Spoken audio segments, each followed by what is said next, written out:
Hello guys. तो आज मैं आपको एडिटोरियल कैसे पढ़ना है बैंकिंग एग्ज़ाम्स के लिए कि और कैसे आप एडिटोरियल के साथ साथ उसमें ग्रामर भी अप्लाई करो कि आपकी अंडरस्टैंडिंग साथ साथ सब कुछ डेवलप हो, क्योंकि reading is most important, very important for banking exam. But आप उसमें क्या होता है ना कि हम ग्रामर पढ़ते हैं, ग्रामर के रूल पढ़ लेते हैं बहुत सारे, लेकिन हम उसको अप्लाई नहीं करते हैं।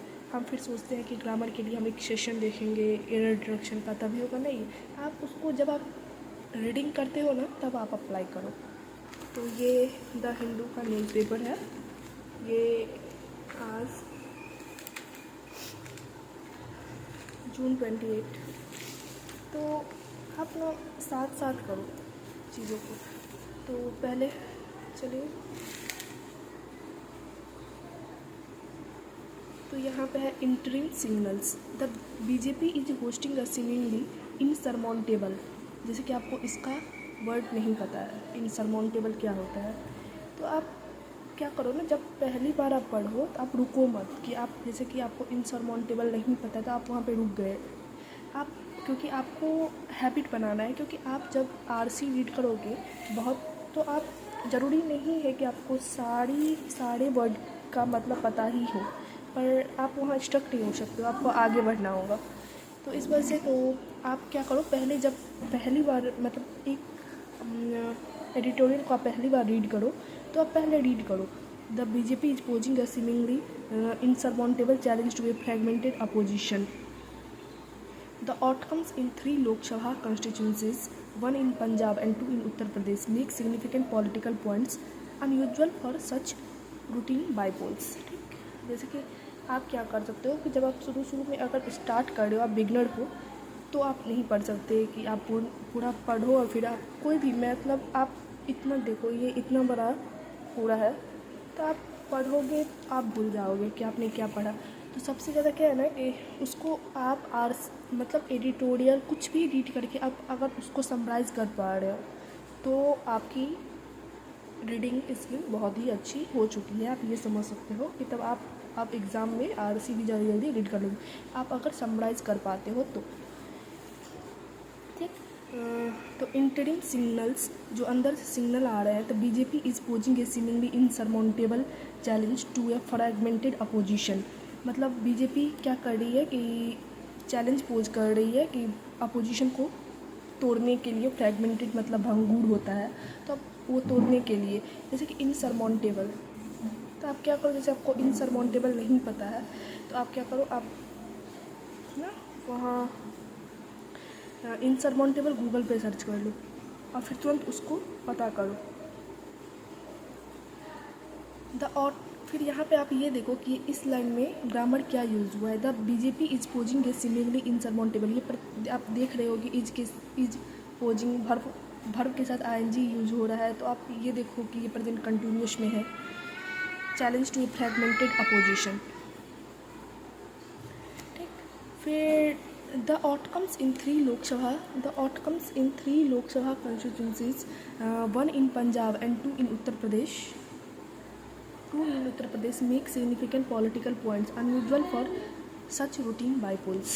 मतलब कि ये 3 लोकसभा कॉन्स्टिट्यूंसीज है, 1 पंजाब एंड 2 उत्तर प्रदेश में पॉलिटिकल वहाँ पे भी जो चुनाव हुए हैं, unusual for such routine bypolls. AP जो है आम आदमी पार्टी, उसको मेजर सेटबैक, पहले मैं एक बार पढ़ लेती हूँ अच्छे से कि मैं आपको तब समझा पाऊँ। AP faced a major setback in Punjab as it lost it bastion Sangrur. जैसे कि अब ये बस्तियों सेंगुरर, तो आपको जैसे कि अब ये सेंगुरर नहीं पता है, तो ये एक तो जब कोई प्रॉपर नाउन होता है तो वो ये जब ये आप देख सकते हो यहाँ पे एस कैपिटल है, तो आप यहाँ पे ये भी एक ग्रामर मार्क कर सकते हो कि जो कैपिटल लेटर से स्टार्ट होता है वो प्रॉपर नाउन होता है, उसका कोई मतलब नहीं होता है। वो जगह का नाम हो सकता है, कुछ चीज़ का नाम हो सकता है, मतलब उसका कोई मतलब नहीं होता है। जैसे कि राम श्याम, उसका कोई मतलब नहीं होता है कि वो एक नाम है। ऐसे ही यहाँ पे है, AP faced a major setback in Punjab as it lost it bastion Sangrur which was vacated by Chief Minister Bhagwant Mann, who had won it in 2014 and 2019. मतलब एपी को सेटबैक, आप जैसे आपको यहाँ पे सेटबैक नहीं पता है, ठीक, तो क्या ना, आप अगर आपको ये इसका मतलब नहीं पता है तो आप इस यहाँ से यहाँ तक लाइन का मतलब नहीं समझ सकते। AP faced a major setback in Punjab as it, ये इट किसके लिए यूज हुआ है, ये प्रोनाउन किसके लिए यूज़ हुआ है, एपी के लिए यूज़ हुआ है। तो आपको ना ये सब चीज़ें ना अप्लाई करनी होगी कि आप अप्लाई करो, ग्रामर को साथ साथ अप्लाई करो। तो आप क्या करो, जब भी पढ़ो तो एक बार पूरा पढ़ो ऊपर से नीचे तक, ठीक है। नहीं समझ में आएगा तुरंत में, मतलब आप ये सब कुछ मतलब प्रैक्टिस की चीज़ें हैं, तो आपको नहीं समझ में आएगा। बट आप ना एक बार रीड करो, ऊपर से नीचे तक रीड करो। आप ये मत सोचो कि मुझे ऊपर मैं समराइज़ नहीं कर पा रही हूँ, मुझे समझ नहीं आ रहा, नहीं। उसके बाद आप क्या करो, सेकेंड टर्म में जब आप बिगनर हो तो आप सेकेंड टर्म में क्या करो कि आप देखो कि आप फिर रुक रुक के पढ़ो, उसका मतलब निकालो, फिर उसमें देखो उसमें कौन सा ग्रामर क्या यूज़ हुआ है, क्या यूज़ हुआ है, ग्रामर कहाँ यूज़ हो रहा है। तो यहाँ पे आप देख सकते हो AP faced a major setback in setback. आप जैसे कि आप सेटबैक, अब इसका मतलब नहीं पता है तो आप क्या करो, कहीं पे नोट डाउन करो, उसको गूगल से सर्च करो, setback in Punjab as it lost its, ये positive adjective, its bastion singular, ये जगह का नाम है। तो मतलब एपी को यहाँ पे पंजाब में, ये पंजाब का जगह है सेंगुलर, तो वहाँ पे असफलता मिली है। विच वॉज वैकेटेड, यहाँ पे आप देख सकते हो वॉज और भर्तरी यूज हुआ है, ठीक है, बाय चीफ मिनिस्टर भागवत मान हु हैड वोन it in 2014 and 19। Was vacated, was के साथ भर्तरी, तो आप देख सकते हो यहाँ पे पैसिव वॉइस यूज हुआ है कि पास्ट में वॉज के साथ भर्तरी, तो पैसिव में चेंज हुआ है। क्योंकि आप देख सकते हो AP faced a major setback in Punjab as it lost its western Sangrur which was vacated by chief minister, मतलब vacated by chief minister Bhagwat Mann, AP ने कुछ नहीं किया है यहाँ पे, मतलब ये डोअर नहीं हुआ, तो इस वजह से यहाँ पे पैसिव वॉइस यूज होगा, वॉज प्लस भर्तरी। तो आप देख सकते हो ये पास्ट में पैसिव वॉइस यूज हुआ है, ठीक। हु हैड वोन इट, हैड प्लस भर्तरी, तो यहाँ पे आप देख सकते हो पास्ट परफेक्ट जो प्रेजेंट में शुरू हुई, प्रेजेंट में कंप्लीट हो चुकी है। हैड वोन इट इन 2014 एंड 19, ठीक है, ये पास्ट की बात, प्रेजेंट सॉरी, यहाँ पे प्रेजेंट नहीं, हैड, ये पास्ट परफेक्ट है, जो पास्ट में, पास्ट परफेक्ट क्या होता है, सॉरी गाइस मैंने कैमरा इधर कर दिया है। ये पास्ट परफेक्ट क्या होता है, जब हैड के साथ वर्ब थ्री यूज हुआ हो तो वो पास्ट परफेक्ट हो जाए। तो यहाँ पर देख सकते हो ये इट भागवत मन के लिए यूज हुआ है 14 एंड 19, ये पास्ट की बातें हो रही है। फिर आप देखो द पार्टीज असेंबली विक्ट्री, ठीक, द पार्टीज असेंबली, तो आप यहाँ पे देखो ग्रामर, पहले मैं ये लाइन पर, the party's assembly victory in Punjab was seen as validation of its national ambitions but Sunday's setback must serve as a reality check, ठीक। The party's assembly, the party's assembly, यहाँ पे क्या यूज हुआ है, जब भी एपोस्ट्रोफिस एस के बाद कोई भी हो वो नॉन, एपोस्ट्रोफिस एस के बाद नॉन ही होता है, ठीक। The party's assembly victory in Punjab was scene, यहाँ पे भी आप देख सकते हो पैसिव वॉइस यूज हुआ है, वॉज सीन पास्ट में, was seen as validation of its national ambitions but, यहाँ पे आप देख सकते हो यहाँ पे कॉन्ट्रास्ट, ये बट क्या है, कॉन्ट्रास्ट कनेक्टेड है, मतलब जैसे कि कॉन्ट्रास्ट क्या होता है, आप कि जब यहाँ पे पॉजिटिव बातें यूज हुई कि यहाँ पे वो उसने पार्टी असेंबली विक्ट्री मतलब उसने जीत हासिल की है, but Sunday's setback must serve as a reality check, तो यहाँ पे फिर उसके बाद पूरा नेगेटिव सेंटेंस होगा क्योंकि ये बट कॉन्टेक्स्ट, तो आपको ना ग्रामर इसी में यूज़ करना है, तभी आप मतलब तब क्या होगा ना, आपको ग्रामर के लिए एक्स्ट्रा टाइम देने की ज़रूरत नहीं है, आप इसमें यूज़ करोगे, आपकी अंडरस्टैंडिंग भी साथ साथ इसमें डेवलप होगी। तो आप ऐसे ही करके पढ़ो, जैसे कि मतलब ये हो गया। फिर क्या है, if any thing AP's performance in Punjab in the last 3 months, ठीक। अब आप यहाँ पे देखो इन लास्ट 3 months, तो यहाँ पे भी ग्रामर यूज हुआ है लास्ट 3 months।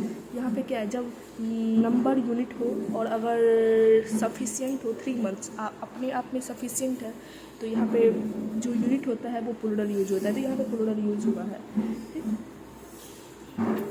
फिर far from proving its capacity to be a national party. National party has only raised several questions. ठीक. As it turned out, the opposition, the Shiromani Akali Dal, SAD, the Congress and the BJP, all fighting separately, made the point on the gap between AP's promise and delivery and between its claims and capacity. आपने ये देखो कि ये किसके लिए use हो रहा है, ये किसके लिए यूज हो रहा है. ठीक, आप मतलब वो यूज़ करोगे ना तो आपकी अंडरस्टैंडिंग बहुत डेवलप होगी. तब आप RC एंड पारा जंबल्स में क्या होता है ना कि आपको आपकी अंडरस्टैंडिंग डिपेंड करती है कि हाँ आपकी ग्रामर अच्छी होनी चाहिए एंड कैपेसिटी. ठीक, तो आपको ऐसे ही अप्लाई करना है. तो आप क्या करो कि जब भी एडिटोरियल रीड करो तो आप एक बार पहले अच्छे से पढ़ लो पूरा एडिटोरियल एक बार अच्छे से ऊपर से नीचे. आपको ना समझ में आए, शुरू से ना समझ में आए तो कोई नहीं, आप फिर भी ऊपर से नीचे तक आप देख सकते हो, यहाँ तक है, आप पूरा रीड करो. ठीक है. उसके बाद सेकेंड टाइम आप क्या करो, आप लाइन पढ़ो. फिर ना आप जैसे कि जहाँ पे स्टॉपेज है वहाँ रुको, फिर उस लाइन का मतलब समझने की कोशिश करो. क्योंकि क्या होता है ना कि आपको हर एक वोकैब याद नहीं हो सकती, बट कोई लाइन ऐसा होता है जिसकी वोकैब नहीं तो आप गलत भी अंडरस्टैंड कर सकते हो उसको. जैसे कि यहाँ पे आप setback, AP faced a major setback in Punjab. तो अगर आपको यहाँ पे सेटबैक नहीं पता होगा तो आपको नहीं पता होगा कि सेटबैक एक निगेटिव वर्ड है तो आप उसे पॉजिटिव समझ लोगे. तो क्या होगा, AP फेस्ड मतलब वैसे यहाँ पे फेस्ड है तो उससे भी पता चल रहा है, बट फिर भी मतलब आपको एक होता है ना कॉमन वर्ड्स जो यूज होते हैं बार बार, वो कुछ कॉमन वर्ड्स आपको याद होने ही चाहिए. ठीक है. तो फिर आप क्या करो, एक बार वो लाइन पढ़ो, फिर उसमें उतना अंडरस्टैंड करो. फिर आप देखो कि आप ग्रामर जो आपने पढ़ा है, मतलब जो आप ग्रामर अप्लाई करो कि यहाँ पे क्यों हैज़ ही क्यों हुआ, यहाँ पे वॉज सीन ही क्यों हुआ, तो आप वो देखो. ठीक है. और फिर आप इसको हो गया, फिर आप कर लो, हो गया. फिर आप क्या करो कि जो आपने इसमें से वर्ड नोट्स किए हैं तो आप क्या करो शाम के टाइम में कभी भी जब आपको थोड़ा भी, क्योंकि उसके बाद आप एक बार रीड कर लेते हो, उसके बारे में समझ लेते हो, तो आप उसको ना शाम के टाइम में एक बार रीड करो कि आप उससे जल्दी, जैसे आपने समझा था पहले उससे जल्दी समझ रहे हो. जो वर्ड आपको नहीं पता चलता वो क्या, जो आपने ग्रामर सीखा है वो आप अप्लाई कर रहे हो. तो आप इस तरीके से पढ़ो कि मतलब आप अपना टाइम छोटी चीज़ों को ना एक साथ करके अपना टाइम बहुत ही ज़्यादा वो बचा सकते हो. क्योंकि हमारे पास करने के लिए बहुत कुछ है. हमारे पास रीजनिंग है, क्वांट है, तो हम इतना टाइम नहीं दे सकते हैं कि हम 2 घंटा ग्रामर को दे, 2 घंटा रीडिंग को दे और फिर 2 घंटा प्रैक्टिस को दे. तो हम 6 घंटे इंग्लिश नहीं दे सकते हैं, ये फैक्ट है. क्योंकि हमारे पास क्वांट है, क्योंकि बहुत सारे बच्चों का ऐसा भी होता है कि क्वांट बहुत वीक होता है, तो उनको उन चीज़ों पे ध्यान भी देना रहता है. तो आप इस तरीके से यूज़ करो, ऐसे अप्लाई करो. आई होप आपको ये चीज़ें हेल्प करे. मैंने ऐसे ही किया, मुझे ये चीज़ें काफ़ी हेल्प की. शुरू में आपको काफ़ी परेशानी होगी, बट फिर बाद में सब सही होगा. आप करो. Okay, thank you guys.